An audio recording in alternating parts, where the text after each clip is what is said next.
Hoy nos sumergimos en un libro muy especial, Realidades del Departamento J.F. Quiroga, de Ramón Nicandro Goyoechea. Aunque se publicó en el año 2000, van a ver que sus ideas siguen resonando. Y ojo, no es un simple libro de historia, para nada. Es un manifiesto, una defensa apasionada de la cultura y la identidad de una región argentina que, en palabras del autor, está en peligro de desaparecer en el olvido. Y miren, desde la primera página el autor nos deja clarísimo por qué escribió esto. No es un análisis frío o distante, es un rescate, una lucha personal contra lo que él ve como indiferencia, como un olvido que amenaza con borrar la historia de su gente. Bien, este va a ser nuestro camino. Primero, vamos a explorar ese legado que el autor siente que se está perdiendo. Después, nos meteremos de lleno en la cultura del trabajo, que para él lo definía todo. Luego, veremos por qué cree que eso se terminó, cuál es su veredicto, y cerraremos con una pregunta que lo deja pensando a uno. Empecemos entonces por acá, por la misión del autor. Lo que nos pide es que miremos más allá del presente, un presente que a él le preocupa muchísimo, para redescubrir una herencia que no solo es rica en historia, sino que, en su opinión, ha sido ignorada a propósito. Para entenderlo todo, Goyoechea nos lleva de viaje al pasado. Costa Alta, después Rivadavia, y ahora J.F. Quiroga. Cada nombre es como una capa de historia. No son solo nombres en un mapa, Nos hablan de las raíces profundas de esta región en el corazón de La Rioja y de toda Argentina. Ahora sí, vamos al núcleo de la nostalgia del autor, a esa esencia que él siente que se perdió. Nos describe una época en la que la comunidad no solo trabajaba, sino que se definía a sí misma a través de su increíble habilidad para producir, para crear, para transformar. Esta imagen es clave para entender la autosuficiencia. No se trataba solo de cultivar la tierra, era todo un sistema. Cada familia era como una pequeña fábrica que cosechaba, procesaba y guardaba su propia comida. Así se aseguraban el sustento para todo el año. ¡Impresionante! Y claro, la producción no era solo para comer en casa. Había pequeñas industrias locales por todos lados, como las bodegas. Esta etiqueta de vino, que de hecho lleva el apellido Goyoechea, es un testimonio real, palpable, de esa economía vibrante que el autor conoció de primera mano. Para meternos de lleno en esa cultura, hay que conocer sus herramientas. Y estas no son solo cosas viejas, Son verdaderos símbolos de un ingenio, de una tecnología criolla totalmente adaptada a su entorno. Las pirguas, los sacos, las botijas, cada palabra te cuenta un pedacito de la historia de cómo se vivía. La comunidad era un verdadero hervidero de oficios, desde las tejedoras que hacían ponchos y frazadas increíbles hasta los herreros y plateros que forjaban herramientas y adornos.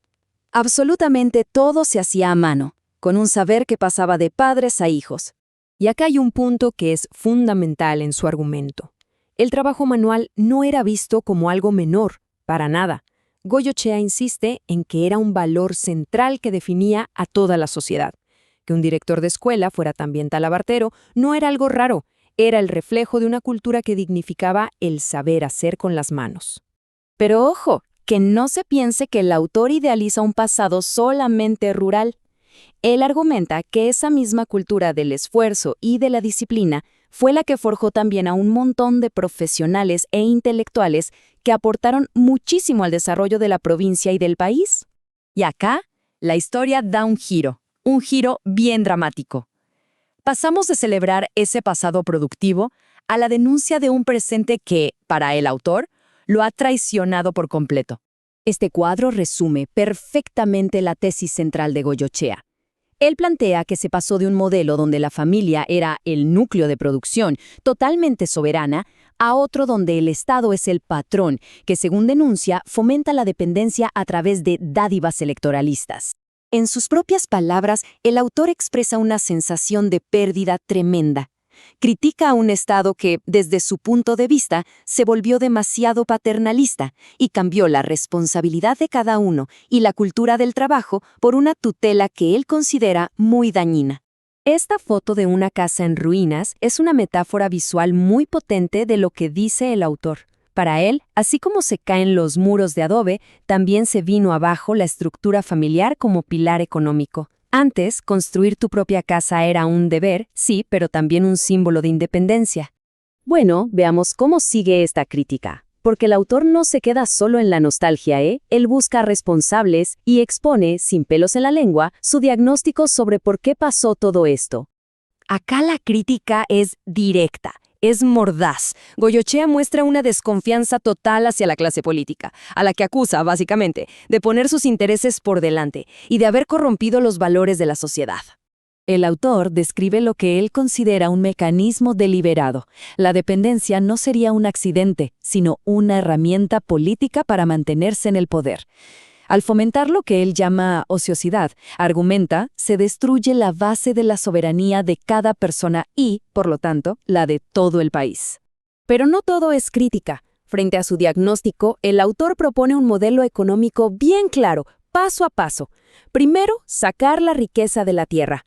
Segundo, transformarla acá mismo, en el país. Y solo después, como resultado de esa riqueza real, invertir en las grandes obras que hacen falta. Esta frase resume toda su filosofía económica. Él rechaza de plano la idea de desarrollarse con deuda externa. Para Goyoechea, los préstamos de afuera no son una ayuda, son una forma de sometimiento que, como él mismo dice, termina por hipotecar al país. Y ya para ir cerrando, después de este viaje al pasado y de su dura crítica al presente, el autor nos deja de frente con una pregunta fundamental, una reflexión sobre la identidad y el destino de la nación. Esta es la pregunta que queda flotando en el aire. Y Goyoechea no da una respuesta fácil, Su libro es más una denuncia, un llamado de atención, que un manual con soluciones. Plantea un dilema cultural muy profundo. ¿Se puede reconstruir lo que se ha perdido? Y cerramos con esta frase que es contundente. Para Goyoechea, la patria no es algo abstracto que manejan los políticos, no. Es una responsabilidad y un patrimonio que le pertenece a cada ciudadano. Es un llamado final a recuperar la soberanía individual como la única base para la soberanía nacional.